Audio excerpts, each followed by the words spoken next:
Hafadan, good evening. It's Monday, January the 12th, and you're watching PNC's News Now. I'm Janella Carrera. And I'm Clint Rigel. Thanks for tuning in. Topping your news tonight, the Attorney General's office may not have initially agreed that a woman seen punching a 10-month-old baby in a video warrants felony charges, but a grand jury certainly does. Late this afternoon, the AG's office notified PNC that a grand jury has returned an indictment against Yuhua Han, upgrading her misdemeanor assault and child abuse charges to felony charges. Han was charged with 2 counts aggravated assault as a third-degree felony, 2 counts child abuse as a third-degree felony, and 2 counts each of assault and child abuse as misdemeanors. Han is believed to be the woman seen punching a 10-month-old baby at the Micronesia Mall earlier this month in a video that went viral on social media. The community expressed disappointment that Han was only charged with a misdemeanor at first, and a Facebook page was also started calling for justice. That public outcry may have helped seal the felony charges.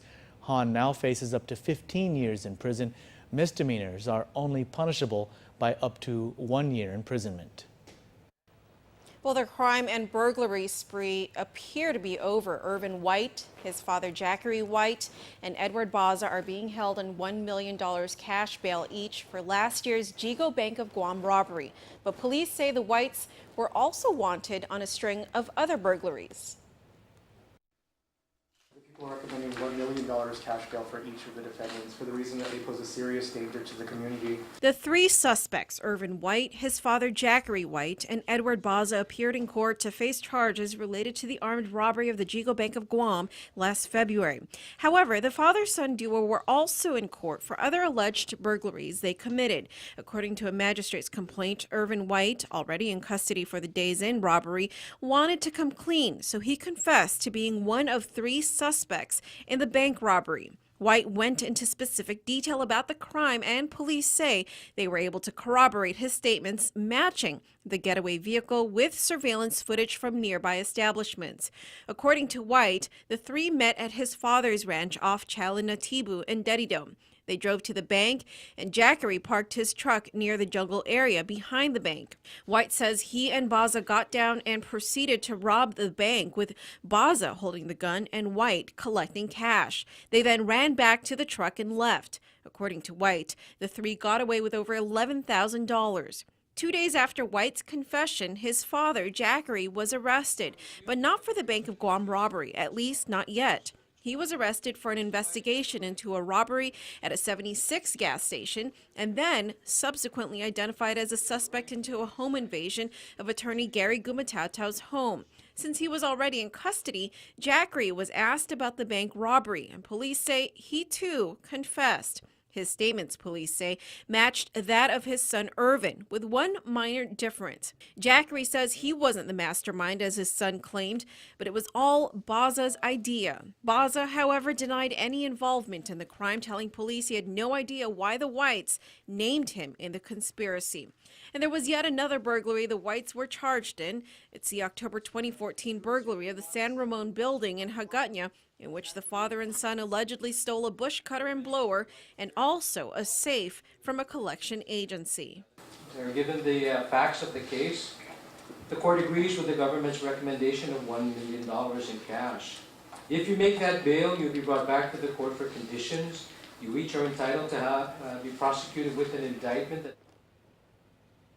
Judge Tolentino also set the bail at $100,000 each for Jackery and Irvin White for the San Ramon building burglary, and another $100,000 for Jackery White in the burglary of attorney Gumatatao's home.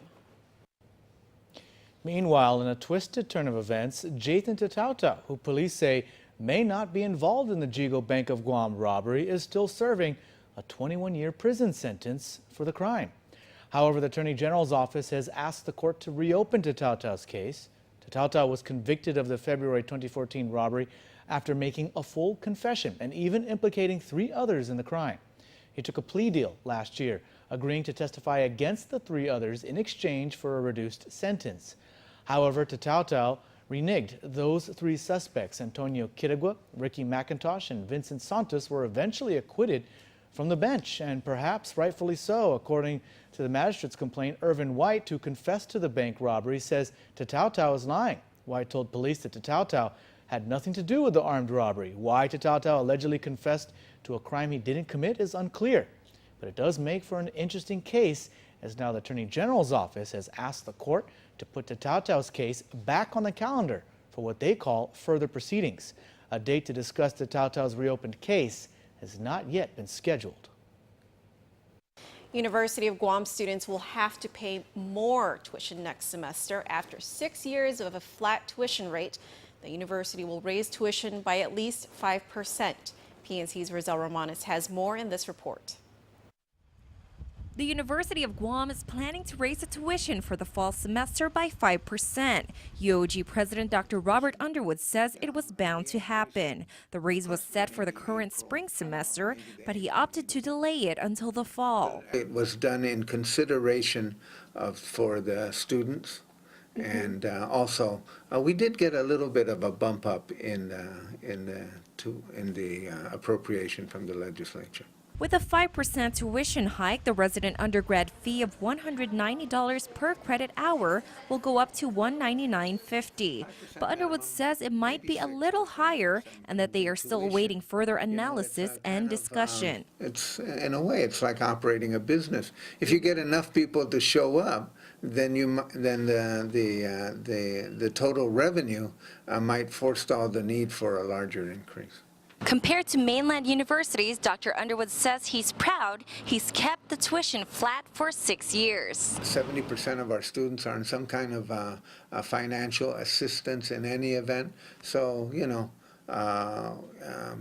it's not to say that we should be able to raise tuition forever, but it's just to understand that the University of Guam is a great bargain for the quality of education we get. But what about the students who don't qualify for financial assistance?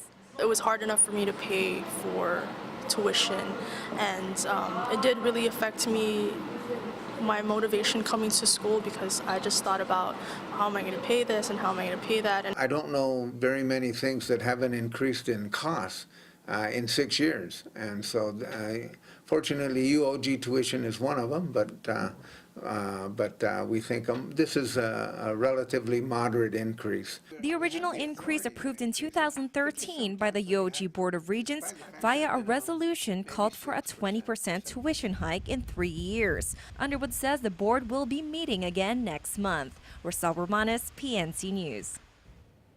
Department of Education employees are in charge of the lunch program at only a handful of DOE schools. How does their program compare to the lunches offered by Sodexo at the other schools? PNC's Betsy Brown takes a look. Burgers were on just about every lunch tray at CL Taitano Elementary School today, where students get to choose what they eat, as long as they take a fruit or vegetable and 2 other components from what's offered. CL Taitano is one of the schools served by Sodexo, as the majority of DOE schools are.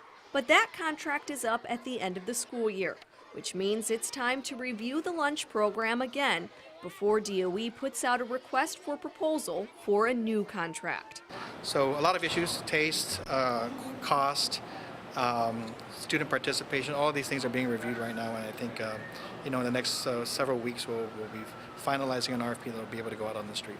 At Ordat Chalampago Elementary School, the menu was a little bit different today. As this school is contracted locally for the lunch program, they're able to include local favorites such as red rice and chicken. The lunch still does meet federal guidelines. At our DOE schools that we run, we've actually adapted some of the menus to reflect some of the ideas that some of our culinary students, for instance, put forward in a competition last year. So we have more flexibility. We try to adapt those menus to meet our local tastes within all of our requirements. That strategy implemented by GDOE employees is the kind that Fernandez would like to see worked into the next food service contract. It may not be easy to please every student, but the superintendent says it's important to ask what they enjoy and try to make the lunch program fit their tastes. It's surprising, some of them don't like the pizza, but they like the hot dogs, and you never know with some students. As DOE prepares the RFP, they'll also be able to clarify stipulations such as the non-compete clause that exists in the current Sodexo contract. That prevents students from being able to hold lunch plate fundraisers. I think one of the issues I will be revisiting and trying to get a better handle on is our Chamorro Month activities, where I know a lot of our schools, because food is such an important part of the Chamorro culture and heritage. It's not just the contract that prohibits sales during lunch hour. However, Fernandez says federal funding guidelines do limit what other food can be served on campus during lunch. Betsy Brown, PNC News. Well, it was a full weekend of sports. Let's check in with Blake Watson to see what he has today. Blake? I'm not going to do what you think I'm going to do, which is flip out because they lost. No. Because we've got sports coming up. Matter of fact, we're not going to talk about them at all. Basketball and soccer. Never mind football altogether. Sports coming up, PNC. See you there.